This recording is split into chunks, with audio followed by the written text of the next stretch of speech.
الحمد لله وكفى وسلام على عباده الذين اصطفى أما بعد فأعوذ بالله من الشيطان الرجيم بسم الله الرحمن الرحيم إنا نحن نزلنا الذكر وإنا له لحافظون صدق الله العظيم. بزرگان محترم اور برادران عزیز،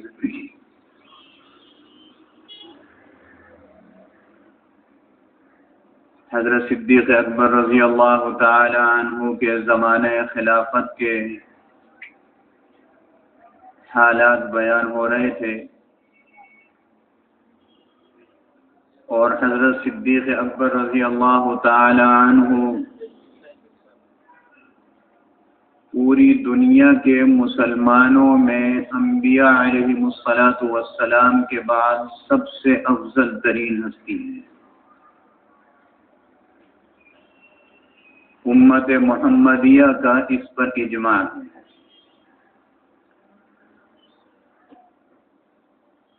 حضرت صدیق اکبر رضی اللہ تعالی عنہ کے زمانے خلافت میں جو جھوٹے لوگوں نے نبوت کا دعویٰ کیا، ان کی سرکوبی کے لیے حضرت صدیق اکبر رضی اللہ تعالی عنہ نے جماعتیں روانہ فرمائی،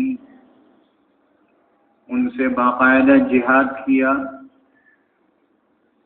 اور ان فتنوں کو ختم کیا. اسی میں ایک نام گزرا تھا، یاد ہوگا، اسود عنوسی کا.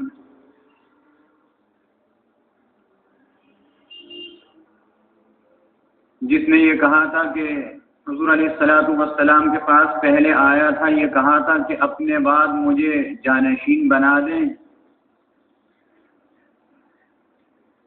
میں اسلام قبول کر لوں گا. آپ نے انکار فرما دیا تھا. یہ بات آئی تھی گزشتہ جمعے.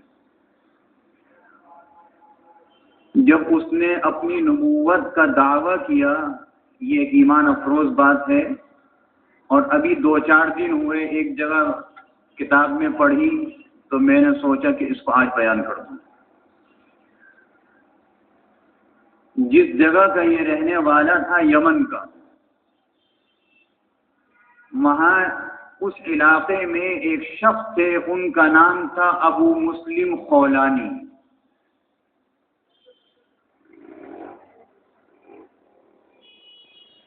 اسود عنوسی نے ان کو بلایا اور کہا کہ میں نے نبوت کا دعویٰ کیا ہے، میری نبوت پر ایمان لاؤ. انہوں نے کہا یہ نہیں کر سکتے.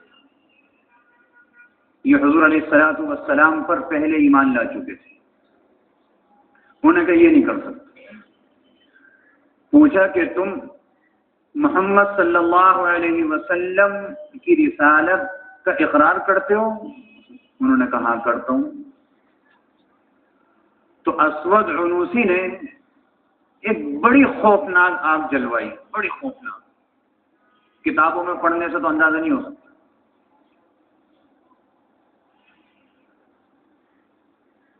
ایسی آگ کہ جیسے حضرت ابراہیم علیہ الصلوۃ والسلام کو جلانے کے لیے نمرود نے لگوائی تھی، اور وہ آگ جلوا کر ابو مسلم خولانی کو اس آگ میں ڈال دیا. اللہ کی شان ہے، ابو مسلم خولانی کا ایک بال بھی نہیں جلا. بہت دیر جلایا، کئی گھنٹے جلایا، آگ سے باہر نکالا، بالکل صحیح سلامت. تو اسود عنوسی کے جو حاشیہ نشین تھے، انہوں نے کہا کہ آپ اس کو ملک بدل کریں، آپ کو بڑا نقصان ہوگا اگر یہ شخص یہاں رہا. اس لیے کہ اگر یہ یہاں رہے گا، جو آپ پر ایمان لا رہے ہیں یہ کہیں گے تو وہ اس کو آگ میں ڈالا تو کچھ بھی نہیں ہوا، اگر ہم بھی اسلام قبول کر لیں تو کچھ نہیں ہوگا. تو اسود عنوسی نے ان کو یمن سے نکال دیا، اور ان کو جب نکالا تو ان کے لیے جائے امن کی صرف ایک واحد جگہ تھی، مدینہ منورہ. اور ان کو ابھی یہ نہیں معلوم حضور علیہ الصلوۃ والسلام تو دنیا میں موجود تھے. انہوں نے کہا وہاں جاؤں گا، اپنے نبی کا دیدار کروں گا، جب یہ اپنی اونٹنی پر سوار ہو کر چلے، کئی دن کے بعد جب مدینہ طیبہ پہنچے، معلوم ہوا کہ حضور اقدس صلی اللہ علیہ وسلم کی تو رحلت ہو گئی، وفات پا گئے۔ انہوں نے مسجد نبوی کے دروازے کے باہر اونٹنی کو کھڑا کیا، اس کو باندھا، مسجد نبوی میں گئے اور مسجد نبوی میں ایک ستون کے پیچھے 2 رکعت پڑھنے کھڑے ہو گئے۔ یہ ستون ایسے نہیں ہوا کرتے تھے اس زمانے میں، حضور علیہ الصلوۃ والسلام کے زمانے کی جو مسجد نبوی تھی، ستون آتا ہے کتابوں میں کہ یہ کھجور کے تنے جو تھے اس کے ستون تھے، اور چھتوں میں کھجور کے پتے جو تھے وہ تھے۔ صحابہ کرام فرماتے ہیں جب ہم نماز پڑھتے تھے اور بارش آ جاتی تھی تو نیچے کیچڑ ہو جاتی تھی، تو ہم نے اپنی اپنی جگہوں پر صفوں میں سنگریزے بچھا لیے تھے، پتھر چھوٹے چھوٹے، تاکہ کیچڑ نہ ہو، سجدہ آرام سے کر سکیں۔ اب وہ سنگریزوں میں نماز کس طرح پڑھتے ہوں گے؟ ہمارے یہاں تو قالین نہ بچھے، وہ تو پتہ نہیں کتنے لوگ کیا کرتے ہیں کہ میں سردی ہو گئی قالین نہیں بچھایا۔ ذرا اس کو تصور میں لائیں، کہنے کو آسان ہے، عمل بہت مشکل تھا۔ انہوں نے 2 رکعت پڑھی، نئے آدمی تھے، مدینے کے رہنے والے نہیں تھے۔ چھوٹے علاقوں میں آج بھی یہ ہوتا ہے کہ کوئی نیا آدمی گزر کے جائے تو دکاندار آنکھ اٹھا کے دیکھتے ہیں، وہ باہر کا آدمی معلوم ہوتا ہے۔ حضرت فاروق اعظم رضی اللہ عنہ نے دیکھا، کہنے کہ کوئی مسافر ہے، پیچھے بیٹھ گئے، آ کے سلام پھیرا، کہنے لگے آپ کہاں سے آئے ہیں؟ انہوں نے کہا یمن سے آیا ہوں۔ اب حضرت عمر رضی اللہ عنہ کی بات سنیں، کہنے لگے بتلائیے یمن میں اسود عنوسی نے ہمارے ایک دوست کو آگ میں ڈالا تھا، وہ آگ سے صحیح سلامت باہر نکل آئے تھے، ان کا کیا حال ہے بتائیے، ان کی کیفیت، ان کے حالات بتلائیے۔ اب یہ ابو مسلم خولانی یہ تو نہیں کہہ رہے کہ میں ہوں، کہنے لگے ان کا نام عبداللہ ابن صوب ہے۔ حضرت عمر رضی اللہ عنہ صاحب فراست سے سمجھ گئے کہ یہی تو نہیں۔ انہوں نے کہا میں آپ کو قسم دیتا ہوں اللہ کی، آپ وہی تو نہیں؟ کہنے لگے ہاں وہی ہوں۔ حضرت صدیق اکبر رضی اللہ عنہ کے پاس حضرت ابو مسلم خولانی رضی اللہ عنہ کو لے گئے، جلیل القدر تابعی ہیں، اور حضرت صدیق اکبر رضی اللہ عنہ کے برابر بٹھلایا اور خود ادھر بیٹھے درمیان میں وہ، اور کہنے لگے، فرمانے لگے کہ اللہ کا بڑا شکر ہے کہ میں نے اس امت محمدیہ کے اس شخص کو دیکھ لیا ان آنکھوں سے کہ جو آگ میں ڈالا گیا اور حضرت ابراہیم علیہ السلام کی طرح اس پر آگ نے اثر نہیں کرا۔ میں نے آج اپنی آنکھوں سے اس کی زیارت کی۔ اتنی بڑی شخصیت تھی، صحابی نہیں ہوئے اس لیے کہ حضور علیہ السلام کو اپنی ایمان کی زندگی میں دیکھا نہیں، ان کے پاس بیٹھے نہیں۔ اسی طریقے سے ایک اور شخص ہیں جن کا نام ہے حضرت اویس قرنی رضی اللہ عنہ، صحابی نہیں، صحابی نہیں، اور حضور علیہ السلام کا زمانہ ان کا زمانہ ایک ہے، اور یہ اپنے علاقے قرن میں رہتے ہیں۔ والدہ بڑی بیمار ہیں، اتنی بیمار کہ ان کی بیماری میں تیمارداری کے لیے ان کی ضرورت ہے۔ حضور علیہ السلام کو کہلوا کے بھیجا کسی ذریعے سے، کوئی قافلہ گیا کہ میں چاہتا ہوں کہ آپ کی زیارت کروں، لیکن بات یہ کہ میری والدہ میری محتاج ہے، کیا کروں؟ آپ نے فرمایا انہی کی خدمت کرو، میرے پاس آنے کی ضرورت نہیں۔ اور اسی دوران عرصہ گزر گیا، حضور علیہ السلام دنیا سے تشریف لے گئے۔ لیکن آگے کی بات، حضرت فاروق اعظم رضی اللہ عنہ کو جانے سے پہلے وصیت فرماتے ہیں حضور علیہ السلام کہ ایک زمانہ آئے گا کہ تم عرفات کے میدان میں ہوگے، اویس نام کا ایک شخص ہوگا، اگر وہ تمہارے زمانے میں آ جائے تو اس سے اپنے لیے دعا کرانا۔ حضرت عمر فاروق رضی اللہ عنہ کی فضیلت کیا کم ہے جو دوسرے سے تابعین سے دعا کرا رہے ہیں؟ لیکن ان کی فضیلت کا انداز دیکھیے، والدہ کی خدمت، والدین کی خدمت۔ حضرت فاروق اعظم رضی اللہ عنہ کے زمانے میں پتہ چلا کہ ایک شخص ہیں، ملے، ملاقات ہوئی، حضرت عمر فاروق رضی اللہ عنہ نے کبھی آپ میرے لیے دعا کریں، حضرت علی رضی اللہ عنہ ساتھ کھڑے ہیں، میرے لیے دعا کریں. انہوں نے کہا امیر المومنین میں آپ کے لیے، کہا کہ ہمارے نبی نے یہ وصیت فرمائی تھی کہ جب تم ملو تو تم سے اپنے لیے دعا کرو. کیا چیز ہے یہ؟ صحابی نہیں ہے. صحابی کا جو درجہ ہے دنیا کے سارے ولی مل جائیں، ان کی پاؤں کی جو جوتی کے ذرے کی جو فضیلت ہے اس کے برابر بھی نہیں ہو سکتے. یہ بات یاد رکھیے گا. لیکن اللہ کے رسول کہہ رہے ہیں کہ ان سے دعا کرانا. اس میں کچھ بات ہے خدمت کی، والدین کی. تو حضرت ابو مسلم خولانی رضی اللہ تعالی عنہ جب صدیق اکبر رضی اللہ عنہ کے زمانے میں آئے اور حضرت عمر رضی اللہ عنہ نے ان کو دیکھا تو فرمایا کہ آج میں اللہ کا شکر ادا کروں کہ میں نے تمہیں دیکھ لیا. اور یہ حضرت ابو مسلم خولانی کا ایک ملفوظ ہے بڑا زبردست. فرماتے ہیں کہ اگر میں اپنی ان آنکھوں سے اس وقت جنت دیکھ لوں تو میرے پاس جنت میں جانے کے لیے اب کوئی عمل نہیں، اور میں اپنی ان آنکھوں سے اس وقت جہنم دیکھ لوں تو اس سے بچنے کے لیے میرے پاس اس وقت کوئی عمل نہیں. دو باتیں معلوم ہوئی اس بات سے. یعنی ایک تو یہ کہ ان کے اعمال صالحہ اتنے کثیر ہیں کہ کوئی عمل چھوٹا ہی نہیں، سب آ گئے. جہنم سے بچنے کے اعمال بھی آ گئے، جنت میں جانے کے اعمال بھی آ گئے. ایک بات تو یہ معلوم ہوئی. دوسری بات اس سے یہ معلوم ہوئی کہ انسان اپنے جتنے اعمال کر لے ان اعمال پر وزن نہیں ہے کہ ہم جنت میں چلے جائیں گے، کیونکہ انہوں نے تو بات تو سیدھی سادھی کری نا، آگے تشریح تو نہیں کری. یہ تشریح تو میں کر رہا ہوں آپ سے کہ ہم جتنے عمل کر لیں جنت کو دیکھ کر ان اعمال پر دار و مدار نہیں. جہنم سے بچنے کے لیے جتنے عمل کر لیں جہنم سے بچانے کے لیے وہ عمل دار و مدار نہیں ہے. کیا دار و مدار ہے؟ اللہ کا فضل. یہ تو بات آتی ہے نا کہ اللہ اپنے فضل سے جنت عطا فرمائیں گے، اعمال کا دار و مدار نہیں ہے. ہم اعمال کر کے اگر اپنے سر اونچا کر لیں، فخر کر لیں میں نے فلانا عمل کیا، تو دیکھیے عمل کا کوئی دار و مدار نہیں. دمشق شام کا جو دارالحکومت ہے اس کے قرب و جوار میں ایک بستی ہے، اس کا نام ہے درایا. حضرت ابو مسلم خولانی رضی اللہ تعالی عنہ وہاں پر مدفون ہے. اور اگر کسی نے یہ حالات پڑھنے ہوں تو اہل علم کے سفر نامے پڑھا کیجیے. اہل علم کے سفر نامے بہت سے چھپتے ہیں، ہر آدمی کا چھپتا ہے، لیکن اہل علم اپنے ذوق کے مطابق سفر نامے کو لکھتا ہے. اگر کسی خاص جگہ جاتا ہے اس کی ساری تاریخ لکھ دیتا ہے.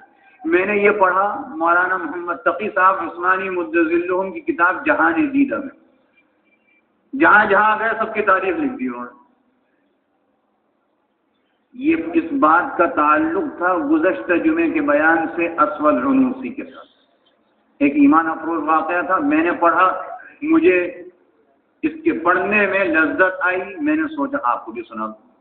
اللہ میرے کہنے کو آپ کے سننے کو قبول فرما لے. حضرت صدیق اکبر رضی اللہ تعالی عنہ کی خدمات میں سے ایک خدمت ہے قرآن مجید کا اس طریقے سے جمع کرنا جس طریقے سے آج ایک جلد میں موجود ہے. جنگ یمامہ ہوئی، وہ اسی سلسلے کی ایک جنگ تھی جو میں نے گزشتہ جمعے میں عرض کیا تھا کہ نبوت کا دعویٰ کرنے والوں کے پاس وفود بھیجے. وہاں ایک جنگ ہوئی، اس میں 1200 کے قریب صحابہ کرام شہید ہوئے، جس میں 39 صرف وہ تھے جو جیت قرہ تھے، حافظ قرآن تھے. حضرت عمر فاروق رضی اللہ تعالی عنہ نے جب یہ چیز دیکھی تو حضرت صدیق اکبر رضی اللہ عنہ کی خدمت میں گئے اور عرض کیا کہ یا خلیفۃ المسلمین، بات یہ ہے کہ اگر ایک دو جنگیں اور ہو جائیں اس طریقے کی تو یہ قراء اور حفاظ دنیا سے چلے جائیں گے. ہمارے سامنے قرآن مجید مدون صورت میں نہیں. کیا مطلب مدون صورت میں نہیں ہے؟ اب لوگ اس کو سن کر بعض یہ کہتے ہیں اور بعضوں نے لکھ بھی دیا کہ یہ قرآن مجید یہ وہ نہیں ہے جو حضور علیہ الصلوۃ والسلام کے زمانے میں تھا، الیاذ باللہ۔ اس کو سمجھ لیجیے کہ اس مدون کرنے کی صورت کیا ہے۔ کیا قرآن مجید رسول اللہ صلی اللہ علیہ وسلم کے زمانے میں اس ترتیب سے اس صورت میں نہیں تھا؟ آپ نے سنا ہوگا، سنتے ہیں، پڑھتے ہیں کہ حضور علیہ الصلوۃ والسلام فنا فنا نماز میں فنا فنا صورت پڑھتے تھے۔ مثال کے طور پر وتر کی رکعت میں عموماً سبح اسم ربک الاعلی قل یا ایھا الکافرون قل هو اللہ پڑھتے تھے۔ آپ نے یہ بھی سنا ہوگا کہ قرآن مجید جب نازل ہوتا تھا تو حضور علیہ الصلوۃ والسلام نے کچھ لوگ منتخب فرما رکھے تھے، ان میں سے جو بھی آسانی کے ساتھ اس وقت میسر ہوتا اس کو بلاتے، فرماتے یہ آیت نازل ہوئی ہے، فلانی صورت کی ہے، اس صورت کی فلانی آیت کے بعد فلانی آیت سے پہلے لکھ دو جا کے۔ تو پتہ چلا صورتوں کے نام حضور علیہ الصلوۃ والسلام کے زمانے سے بعضی صورتیں ایسی ہیں ان کے کئی کئی نام ہیں، حدیث میں آئے ہیں، جیسے سورہ دہر کا ایک نام سورۃ الانسان بھی ہے۔ صرف سورہ فاتحہ کے 40 سے اوپر نام ہیں۔ صورتوں کے نام بھی تھے اور صورتوں کی ترتیب یہی تھی جو قرآن مجید میں موجود ہے، حضور علیہ الصلوۃ والسلام اسی کے مطابق بتلاتے تھے۔ اور قرآن مجید کا دور فرماتے تھے سال میں ایک مرتبہ حضرت جبریل امین سے، تو قرآن مجید کا دور اسی طریقے سے ہوتا تھا جتنا اس وقت تک نازل ہو گیا۔ ترتیب یہی ہے، جتنا نازل ہو گیا اتنا سنا دیا، ان سے سن لیا۔ اور جس سال وفات ہوئی اس سال 2 مرتبہ سنایا، 2 مرتبہ سنا، دور کی آپس میں۔ تو قرآن مجید کی ترتیب تھی تبھی تو دور ہوا۔ یا صورتوں کے فضائل حضور علیہ الصلوۃ والسلام نے بتایا، جو سورہ یاسین صبح کو پڑھا کرے فجر کے بعد، اس کے سارے دن کی مشکلات آسان ہو جاتی ہیں۔ فضیلت بیان ہوئی۔ سورہ ملک سونے سے پہلے پڑھا کرے تو قبر کے عذاب سے محفوظ رکھتی ہے، ناک کے عذاب سے محفوظ رکھتی ہے، اللہ سے جھگڑا کرتی ہے جا کے، حدیث میں آتا ہے۔ جب قبر میں میت کو رکھ دیا جاتا ہے تو دونوں قسم کے فرشتے آتے ہیں، عذاب والے بھی، رحمت والے بھی۔ اور اگر یہ صاحب میت سورہ ملک پڑھنے کا عادی تھا سونے سے پہلے، لیکن اعمال کچھ ایسے بھی ہیں کہ عذاب کے فرشتوں کو آنا پڑا، اب وہ جب عذاب کے فرشتے آتے ہیں تو حدیث شریف میں آتا ہے یہ سورۃ الملک ان سے لڑتی ہے کہ تم یہاں نہیں آ سکتے۔ ایسی عجیب چیز ہے نا، 2 رکوع قرآن مجید کے 29واں سپارہ شروع ہوتا ہے، 2 رکوع ہیں، بڑے آسان ہیں، روز پڑھنے کی عادت بنا لیجئے، خود بخود یاد ہو جائے گی، تھوڑے دن اتنی یاد ہو جائے گی، نماز پڑھ کے مسجد سے نکلیں گے گھر جانے تک پوری ہو جائے گی۔ یہ سورت جھگڑتی ہے، حدیث میں آتا ہے ان عذاب کے فرشتوں نے تم اس کے قریب تک نہیں آ سکتے۔ وہ کہیں گے کہ ہم تو اللہ کی طرف سے بھیجے گئے، اللہ رب العزت کے پاس جائے گی، اور جا کے کیا کہے گی؟ حضور علیہ الصلوۃ والسلام فرماتے ہیں اللہ کے پاس جاتی ہے اور جا کر کہتی ہے کہ یا تو مجھ بڑے غصے میں نا، قرآن کی صورت کس کے لیے غصہ کر رہی ہے؟ ہمارے آپ کے لیے، یا تو مجھے اپنی قرآن سے نکال دیجئے، اور یا پھر کیا بات ہے میری بات نہیں چلتی؟ اللہ فرماتے ہیں تو کیوں اتنا غصہ کرتی ہے؟ تو یہ سورہ ملک اللہ سے کہتی ہے کہ وہ فلانا آدمی ہے، وہ مجھے رات کو سونے سے پہلے پڑھ کے سوتا تھا، اور میرے پڑھنے کی یہ فضیلت ہے، لیکن عذاب کے فرشتے آئے ہیں۔ تو اللہ رب العزت اس کے غصے کو دیکھ کے فرماتے ہیں کہ جا، تجھے سارا اختیار میں نے دیا، عذاب کے فرشتوں کو بھگا دے، اس کی حفاظت کر جا۔ یہ سورہ ملک ہی تو ہے،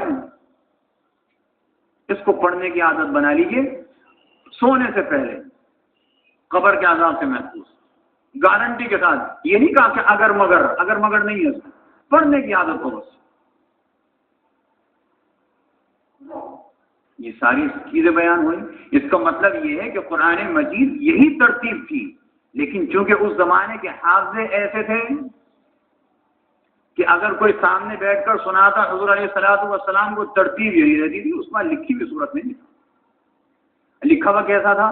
میرے پاس ایک ہڈی ہے، نہیں کاغذ کا زمانہ تھوڑی تھا، یہ تو ساری سہولتیں اللہ نے ہمیں آپ کو دی ہیں۔ کسی درخت کا پتا ہے، اس پر جس کو جو آیت یاد ہے اس کو لکھ لیا، کسی کے پاس کوئی بڑی ہڈی ملی اس پر لکھ لیا، کھجور کی چھال ملی اس پر لکھ لیا، کسی کے پاس کوئی کپڑا ہے اس پر لکھ لیا۔ مکمل صورت میں نہیں، مکمل صورت میں جو قرآن مجید تھا وہ 2-4 صحابہ کرام کے پاس تھا، لیکن ترتیب یہی تھی سب کے سنانے کی نا۔ حافظہ اتنا زبردست کیوں حافظہ نہیں ہوگا اتنا؟ اس زمانے میں یہ ساری خرافات تھوڑی تھی، جتنی خرافات میں پڑھیں گے حافظہ کمزور ہو جائے گا۔ حضرت امام ترمذی رحمۃ اللہ علیہ کے متعلق آتا ہے، یہ وہ زمانہ تھا جب 1-2-4 منٹ اوپر ہو جائیں گے بات پوری ہو جائے۔ یہ وہ زمانہ تھا کہ ایک ایک علم کو سیکھنے کے لیے میلوں کا مہینوں کا سفر کر کے جاتے تھے، گھوڑے پہ بیٹھ کے، اونٹ پہ بیٹھ کے۔ حضرت امام ترمذی رحمۃ اللہ علیہ کو پتہ چلا کہ فلانی جگہ ایک حدیث ہے حضور علیہ الصلوۃ والسلام کی فلاں شخص کے پاس، میں اس سے سنوں جا کر۔ علم تو یہ تھا، علم وہ نہیں تھا جہاں آج کہتے ہیں علم پڑھایا جا رہا اور ساری دنیا کی جتنے بھی نشے ہیں وہاں پر کرائے جا رہے ہیں، یہ وہاں پہ کسی مدرسے میں نہیں ملے گا آپ کو، گارنٹی سے کہتا ہوں نہیں ملے گا۔ امام ترمذی گئے ایک دفعہ ایسی سفر پر، اللہ نے آنکھیں دی تھی، بینے تھے، ایک جگہ درخت تھا، وہ درخت راستے میں تھا تو وہاں پر سواری پہ بیٹھ کر سر جھکا کے جھکنا پڑتا تھا ورنہ سر پہ درخت لگتا تھا۔ اب حافظہ دیکھیں نا، حافظے کی بات بتا رہا ہوں۔ ایک زمانہ آیا امام ترمذی رحمۃ اللہ علیہ نابینا ہو گئے، اب نظر تو کچھ نہیں آتا، پھر اسی جگہ پہ سفر کر رہے ہیں اور اسی راستے سے گزرے ہیں، کوئی یہ نہیں بتا رہا کہ یہ راستہ کون سا ہے، کس مقام پر پہنچے۔ امام ترمذی رحمۃ اللہ علیہ نے پھر سر جھکا لیا سواری پر، وہ خادم ساتھ تھا، کہنے لگے حضرت آپ نے سر کیوں جھکایا، یہاں تو کوئی چیز بھی نہیں ہے، وہ درخت کٹ چکا تھا کبھی کا۔ کہنے لگے اوہو میں حدیث بیان کرتا ہوں، اس کو روایت کرتا ہوں، میرا حافظہ کمزور تو نہیں ہو گیا، آئندہ سے حدیث ہی بیان کروں گا، احتیاط دیکھیں۔ کہنے لگے یہاں ایک درخت ہوا کرتا تھا، کہنے لگے درخت تو کوئی نہیں ہے، کہنے لگے پہلے پوچھو کسی سے، آگے بعد میں چلیں گے، اب حدیث بیان کرنا چھوڑ دوں گا اگر میرا حافظہ خراب ہو گیا۔ پوچھا جا کے محلے میں کہیں، کہنے ہاں واقعی ایک درخت ہوتا تھا تو کئی سال ہو گئے کٹ گیا، کہنے لگے اللہ کا شکر ہے میرا حافظہ صحیح ہے۔ اب وہ بینا ہونے کی حیثیت میں دیکھا تھا، نابینا ہو گئے اور وہاں پہنچے تو پھر سر جھکا لیا، حالانکہ ان کو کوئی چیز نظر نہیں آ رہی، بتانے والے کو تو پتہ ہی نہیں تھا یہاں درخت تھا۔ حافظے ایسے ہوا کرتے تھے، جب حافظے ایسے تھے تو قرآن مجید کیوں نہ یاد ہوتا۔ یہ بات یہاں تک، باقی انشاءاللہ آئندہ جمعہ عرض کیا جائے گا۔ اللہ رب العزت ہم سب کو عمل کی توفیق عطا فرمائے۔ وآخر دعوانا الحمدللہ رب العالمین۔